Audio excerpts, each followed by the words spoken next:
বাচ্চাদেরকে আলিম বানানোর জন্য বাবা মার কী করণীয় এবং কওমি না আলিয়া মাদ্রাসায় পড়ানো ভালো হবে? বা বাচ্চাকে মানুষ করার জন্য, আলেম হওয়ার জন্য, আলেম করানোর জন্য অবশ্যই বাবা মায়ের দোয়া এবং বাবা মায়ের সৎ আমল অনেক গুরুত্বপূর্ণ ভূমিকা রাখে। মায়ের সৎ আমল এবং বিবাহের প্রক্রিয়া থেকে নিয়ে জন্ম থেকে নিয়ে বড় করা পর্যন্ত প্রত্যেকটা পদক্ষেপে ভূমিকা রাখে। প্রশ্ন করেছেন কওমি না আলিয়া মাদ্রাসা।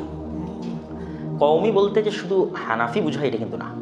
কওমি শব্দের অর্থ হচ্ছে জনগণের টাকায় চলে। কওম মানে জাতি, কওমি মানে জনগণের টাকায় চলে। তাহলে এই যে বিলিভার্স ভিশন বলেন বা আরেকটা কি আপনাদের মাদ্রাসার নাম কি জানো, আরেকটা উম্মুল কোরআন যে মাদ্রাসা, ওটাও জনগণের দানে চলে, ওটাও কওমি মাদ্রাসা। শাব্দিক অর্থে কিন্তু কোনো পার্থক্য নেই। জামিয়া সালাফিয়া এটাও কওমি মাদ্রাসা, কেন এটা কিসের টাকা, কাদের টাকায় চলে বলেন? জনগণের টাকায় চলে, কওমের টাকায় চলে, তো কওমি মাদ্রাসা। আচ্ছা, তো কওমি মাদ্রাসা যেহেতু আমাদের দেশে হানাফি মাযহাবের মানুষের সংখ্যা বেশি এবং দেওবন্দিরা প্রচুর পরিমাণে মাদ্রাসা প্রতিষ্ঠা করে, সেহেতু তাদের মাদ্রাসাগুলোর এই কওমি মাদ্রাসার নামকরণের কারণে আমরা মনে করি যে সবই হয়তো কওমি মাদ্রাসা। কিন্তু বেসরকারি জনগণের টাকায় চলে এমন মাদ্রাসা তাদের আগে আহলুল হাদিসরা প্রতিষ্ঠা করেছে। ভারত পাকিস্তানের ইতিহাস ঘেটে দেখবেন অসংখ্য অগণিত, যেমন এখন জামিয়া সালাফিয়া তেহরা বিরল যেটা, ওটা মাদ্রাসা দারুল হাদিস 200 বছরের পুরাতন। তারপরে আমাদের যেখানে দাদির বাড়ি দেবীনগর, ওখানে মাদ্রাসা আছে, ওই মাদ্রাসা আহলুল হাদিসের মাদ্রাসা 200 বছরের পুরাতন। তো তখন থেকেই মানুষ জনগণের টাকাতে মাদ্রাসা পরিচালনা করছে। কখন থেকে? যখন থেকে মুঘলদের শাসন শেষ হয়ে গেছে, ব্রিটিশরা ক্ষমতা দখল করেছে, শিক্ষার দায়িত্ব ব্রিটিশরা নেয়নি, তখন মানুষজন নিজের দান সাদাকা দিয়ে কেমনে মুসলমানদের শিক্ষা ব্যবস্থা টিকিয়ে রাখা যায় তার জন্য কওমি মাদ্রাসা উত্থান। আলিয়াটা হচ্ছে ওই মাদ্রাসাটাই সরকারি রূপ। মাদ্রাসার কী রূপ? সরকারি রূপ। কিন্তু বহু আলিয়া মাদ্রাসায় ভালো পড়াশোনা হয়। আমরুল মিল্লাতের মতো আরও বহু মাদ্রাসায় যারা খুব কঠোর নিয়ন্ত্রণের মতো মাদ্রাসায় পড়াশোনা করে তাদের পড়াশোনা ভালো হয়। কিন্তু বেশিরভাগ আলিয়া মাদ্রাসা যেহেতু সরকারি নিয়ন্ত্রিত মাদ্রাসা, এই জন্য সেখানে ইসলামী আদর্শের কমতি আছে প্রচুর পরিমাণে। ছেলে মেয়েদের একসাথে ক্লাস থেকে শুরু করে অনেক ইসলামিক কৃষ্টি কালচার এবং আদর্শ আলিয়া মাদ্রাসাগুলোর মধ্যে আছে, কিন্তু সব নয়। আলিয়া মাদ্রাসার মধ্যে অনেক ভালো মাদ্রাসা আছে। সুতরাং আলিয়া মাদ্রাসায় পড়লে আলেম হওয়া যাবে না বা কওমি মাদ্রাসায় পড়লে আলেম হওয়া যাবে এরকম কিছু নয়। সঠিক শিক্ষক, জ্ঞানী শিক্ষকের সোহবত এবং নিজের পরিশ্রম, প্রতিষ্ঠান যেটাই হোক। কওমি আলিয়া এই দুই প্রতিষ্ঠানই ইসলামের প্রতিষ্ঠান। একটাকে আরেকটার শত্রু মনে করা এটা অজ্ঞানতা। এটা কি? একসময় এদেশে আলিয়া মাদ্রাসাই ছিল বেশি, বরং আলিয়া মাদ্রাসাই ছিল একসময়। আলিয়া মাদ্রাসা থেকে অনেক বড় বড় আলেম তৈরি হয়েছেন।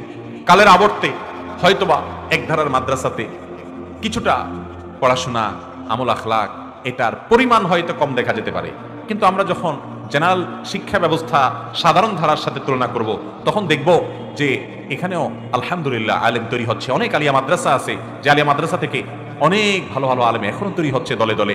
আবার কওমি মাদ্রাসাও কালের আবর্তে সব সময় যে এর ধার, এর যে ঐতিহ্য, এর আমলি পরিবেশ, পড়াশোনা সবসময় যে একরকম থাকবে তা নয়। অবস্থার অবনতি, ভালো মন্দ বিভিন্ন সময় আল্লাহ তাআলা কাকে দিয়ে কতক্ষণ কতটুকু কাজ নেবেন সেটা আল্লাহ ভালো জানেন। কিন্তু কওমি হয়ে আলিয়াকে প্রতিপক্ষ মনে করা, আলিয়া হয়ে কওমিকে প্রতিপক্ষ মনে করা, ভাইরা আমার, এটা অজ্ঞানতা ছাড়া আর কিছু নাই। আমি গত পরশুদিন পঞ্চগড়ে গিয়েছি, এক আলেম এসে আমাকে বললেন, ভাই আপনি যে মাদ্রাসার মাহফিলে আসছেন আপনি কি জানেন এটা আমাদের মাদ্রাসা না? আমি বললাম কাদের? কাদিয়ানীদের? না না সেটা না। তাহলে কাদের? খ্রিস্টান মিশনারিদের? না সেটাও না। আমি বললাম পুরো উত্তর অঞ্চল ধ্বংস করে ফেলেছে এই সমস্ত ষড়যন্ত্রগুলো। সেটা নিয়ে আপনার মাথা ব্যথা নাই? আপনার সাথে একটু ভিন্ন মত আছে, আপনি বলতেছেন এটা আমার না। আমি তো মনে করি এটাও আমার, এটাও আমার। মুসলমান ছোট কলিজার হবে না, তার কলিজাটা একটু বড় হবে। আপনি একটা ধারাকে উপকারী মনে করেন, আলহামদুলিল্লাহ সে ধারা খেদমত করেন। আরেক ভাইকে তাচ্ছিল্য করবেন না। ভাইরা আমরা বহু কামড়াকামড়ি করছি, বহু এরকম রেশারেশি করছি, বহু একে অন্যকে তুচ্ছ তাচ্ছিল্য করছি, নিজেকে শ্রেষ্ঠ মনে করছি। এর দ্বারা ইসলামের কোনো ফায়দা হয় নাই, নফস এবং প্রবৃত্তির পূজা হয়েছে শুধুমাত্র। অতএব এই সমস্যা শুধু কোনো বিশেষ কওমি মাদ্রাসা যদি কোথাও হয়ে থাকে তো শুধু সেখানেই আছে তা না। হতে পারে কোনো আলিয়া মাদ্রাসাতে পড়ুয়া ভাই কওমি আলা ভাইদেরকে মনে করে সে আমার প্রতিপক্ষ। ভাইরে, নিজের ভাইকে প্রতিপক্ষ বানাচ্ছেন কেন? কওমি হোক আর আলিয়া হোক, এই সবগুলো আমাদের প্রতিষ্ঠান, এই সবগুলো ওলামায়ে কেরাম তৈরির কারখানা। আমরা কোনোটা নিয়ে গর্ব করার সুযোগ নাই। আল্লাহ তাআলা আপনাকে নিয়ে আজ বেশি কাজ নিচ্ছে, কালকে আল্লাহ না করুক আরেকজনকে নিয়ে আল্লাহ কাজ নিতে পারেন। আল্লাহ কখন কার কাছ থেকে কাজ নেবেন এটা আল্লাহর ফয়সালা, ঠিক না? ঠিক। অতএব আমরা ব্যক্তিগত ভাবে এসব নিয়ে রেশারেশি করবেন। এলাকাতে আলিয়া এবং কওমি মাদ্রাসা, আলিয়া মাদ্রাসার ভাইরা কওমিতে যাবেন, তাদের প্রোগ্রামে যাবেন, কওমি মাদ্রাসার ভাইরা আলিয়া মাদ্রাসার প্রোগ্রামে আসবেন, একে অন্যকে সহযোগিতা করবেন, কারণ আমরা সবাই আল্লাহর জন্য একে অন্যকে ভালোবাসবো। তাআওয়ানু আলাল বিররি ওয়াত তাকওয়া, আল্লাহ বলেছেন ভালো এবং তাকওয়ার কাজে একে অন্যের সহযোগী হও। আর শয়তান আমাদেরকে প্রতিপক্ষ বানায় রাখছে, ঠিক না? ঠিক।